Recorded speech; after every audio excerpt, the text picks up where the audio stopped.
you think when you look at me? Am I a troublemaker? Am I violent? Should your children stay away from me?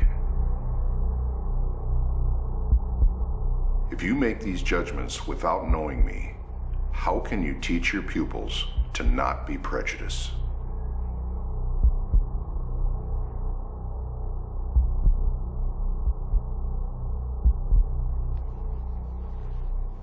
We decided to bring Scary Guy in because as a Catholic school we're really interested in developing good personal relationships, and he, in a different way, looks at personal relationships and fostering the idea of loving your neighbour. This girl here, she only lived about 14 years old. She was told she was dumb, fat, and stupid her whole life by all of her so-called friends at school. She believed all the words she heard, then she killed herself. This is the world you're living in right now.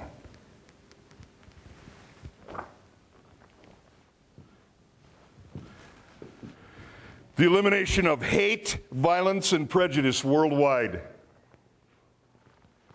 Give me a break. One guy can't do this job by himself. I'm in your school because I need everybody in this room's help. I'm going to dedicate this period of time to all the kids around the world that have died in school. Now you people are killing each other over your differences. The first show that we present in the school is our prejudice elimination, and it's a 90-minute program, and it's about awareness. And what we try to do is we bring everybody to the same level of awareness as to how we all participate in what I call the world's #1 social diseases, hate, violence, and prejudice. I became a professional name caller and hater at a very young age. I'm a pro. I got 49 years of running my mouth. Belittling, degrading, humiliating, shaming. Oh, I can find the fault in you in 2 seconds flat. You people haven't even got a clue. Why is it important to work with children? Because there is so much damaged, hurtful, harmful words and nonverbal communication going on in schools around the world, and it's being transferred at an alarming rate, and kids are killing themselves and hurting each other over this kind of energy that exists in schools right now. What's your name, dude? Sam. My name's Scary Sam. We're going to role play. Do you know what role playing is? Yep. What is it? When you play a role. Play with roles. No, Sam.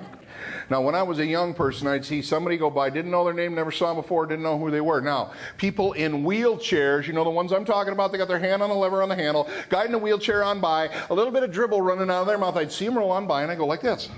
Ooh. Who'd want to be by that? In order to make myself feel better on the inside and squash that emotion down, I had to point at that poor soul in the wheelchair I knew nothing about. Give him a name so I could laugh at him. It wouldn't end there. I'd take the information back to my buddy Sam, chillin', kicking it. And I'd go like this, Sam, check out that geek in the wheelchair, dude. It wouldn't end there. I'd take that information back to school, my neighborhood, my church. I'd gather all my buddies around in a circle. I started sharing information about a dude in a wheelchair I knew nothing about. I started a Geek Haters Club. Man, I got real good at it. I know there are no bad kids. Of course, everybody goes, whoa, that guy's lost his mind. I do believe that there is bad behavior, and it's learned. Kids learn this behavior somewhere else, and it's reinforced in school. So now if that's the truth, there are no bad kids and there is bad behavior, I wonder where they're learning that. Slide in there together. That's it. There is something morally and ethically wrong with this. Well, let me ask you a question, Stuart. How old are you, dude? 40. How old are you? 16. Ladies and gentlemen, there's something in your drinking water. Now here's what I discovered as I travel around the world. You see the short dude here? Stuart. He's got a body this size. I call it a container. Yeah. The tall dude's got a little bigger container. We all have our own containers. They come in different shapes, sizes, and colors. Ladies and gentlemen, they're supposed to. Now here's what I found out as I travel around the world about all these different containers. It don't matter what shape, size, or color it is. It has the same amount of capacity to understand and love all people. So if you're making a decision based on the shape and size of the container right here, I got news for you. You will be wrong. Every word and every step I take is to help another human off this planet with love. I cannot fathom what it would be like to leave this planet degrading and humiliating another human. For 7 years, I haven't said one negative word about another human on the planet. For 7 years, I haven't called another person a name other than their own. And do you have any idea how hard that is? Well, you're going to get a sample of it right now. Part of the mission in the program is the 7-day, 7-night challenge. And so I put all the kids and the teachers and the parents and who's ever involved in the program, I put them all on the 7-day, 7-night challenge. And it works like this. For 7 days and 7 nights, don't say one negative word about another human on the planet. For 7 days and 7 nights, don't call another person a name other than their own. Even if you think the names you make up for people are funny. They're not. Now we're going to find out what you're really made of. If you think you're tough, shut your mouth. That's tough. I chose 7 days and 7 nights because I think it's a doable target. It's something that you can actually see that there is an end to a process. Really, it's not about being a good person. I don't want the kids to say, hey, I got to be good now, and they really don't. They say, I'm starting to discover how I'm interacting with everybody else's words as energy. And they do quite well, actually. And I teach them a way out. So if they slip up and make a mistake, they have a way out of that. They simply look that person directly in the eyes. Maybe they call them a name accidentally, or they slip up, or they forget they're on the challenge. And they just say, hey, I'm sorry I said that. You get on with your program. You got 7 days to go. No one is safe on this planet until all of the hate is gone. Let me say it again for you. No one is safe. No one. Until all of the hate is gone. Here's the hard part. You don't eliminate hate with hate. How much suffering is going on with children in schools? Oh, it's phenomenal. I mean, I can't even begin to tell you really what's going on. I mean, the messages I get in the email is just heartbreaking. I probably see 2 or 3 kids in tears, at least per school. And if you've got 2 or 3 kids that are in tears talking about being picked on or being bullied or whatever terminology they want to attach it to, there's a lot more behind all that aren't coming forward. Once they've been on the 7-day, 7-night challenge and they've gone through at least a day of that, then we go and we define how the flow of these words and nonverbal communication works. So we give them a physical, tangible method to look at how they're involved in these words as learned behavior. Do you in your entire life, right now, ever put food in your mouth that you know you do not like? No. Why? Because I don't like it. It's pretty simple, ain't it? Then why is it if it's rotten words, we automatically accept them and put them in here and make them ours? Hi, what's your name? Kea. Keita. How many of you know Keita? Raise your hands if you know her. Look at you, you're popular.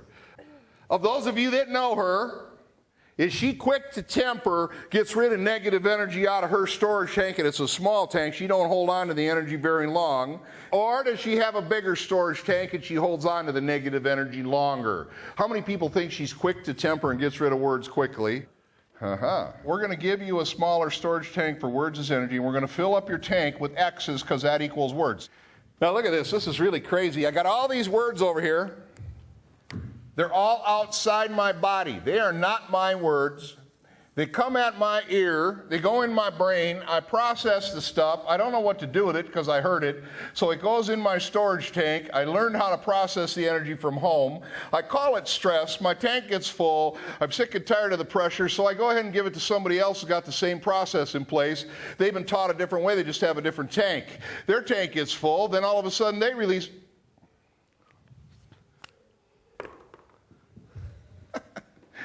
What a joke. You've got a choice. You've got a choice to decide what you want to accept as energy. Just as much as you choose the food you put in your mouth as energy, you are responsible for choosing the energy you want to become inside your brain. I don't care who's talking, including me. You're going to choose the words I say today, and some of them you'll throw in a wastebasket, and some of them you'll keep.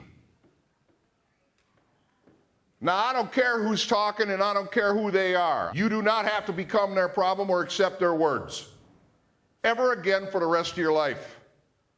I don't want to hear about more victims. I don't want to hear some girl come up here today in the front of the stage. I don't know her name. I don't know who she is. She had tears in her eyes here in your school. She says, they've been picking on me and bullying me since I was in year 1. Now, what's her problem? Is her problem out there is a solution? I got to fix everybody that runs their mouth? Nope. Nobody taught her that any of that energy out there wasn't hers. That's the learned behavior that's here. Now I got to figure out how to help that girl understand that in 1 hour. She's got 10 years of her life, probably her whole life, of believing the opposite way to the point where she feels worthless. One of the primary things teachers can do is really take a moment and understand that everything a child says and does, all their words and all their actions, are a direct reflection of those kids at that moment in time.